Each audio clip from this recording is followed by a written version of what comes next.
আজ আমি আপনাদের সাথে দুর্দান্ত স্বাদের শাপলার বড়ার রেসিপি শেয়ার করব। দেখে নেওয়া যাক রেসিপি।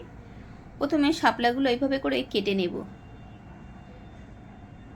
শাপলার গা থেকে কিছুটা আঁশ বেরোয় কাটলে পরে সেগুলোকেও টেনে টেনে ছাড়িয়ে নিয়ে টুকরো করে এই যে কেটে নিয়েছি। এবার এই কাঠির মধ্যে গেঁথে এভাবে করে ভেলা তৈরি করে নেব। এভাবে শাপলার বড়া বানালে কিন্তু গরম ভাতের সাথে খেতে খুব ভালো লাগে।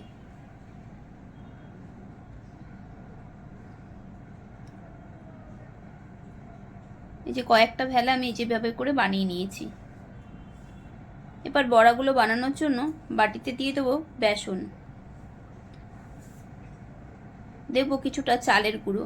চালের গুঁড়ো দিলে বড়াটা খেতে মুচমুচে হবে, ভালো লাগবে। কিছুটা কালো জিরে দিলাম, আর দেব পরিমাণ মতো নুন, হলুদ গুঁড়ো, অল্প একটু দেব লঙ্কার গুঁড়ো। এবার অল্প করে জল দিয়ে গুলিয়ে একটা ব্যাটার রেডি করে নেব। মনে হলো আর একটু জল লাগবে, আমি দিয়ে দিলাম। আবারও নেড়েচেড়ে মিশিয়ে নেব। এরকম ঘনত্বের একটা স্মুথ ব্যাটার রেডি করে নিয়েছি। বড়াগুলো ভাজার জন্য কড়াইতে সাদা তেল গরম করতে বসিয়ে দিয়েছি। তেল গরম হয়ে গেছে। একটা করে ওই ভেলা নিয়ে বেসনের গোলায় ডুবিয়ে গরম তেলের মধ্যে ছেড়ে দেব।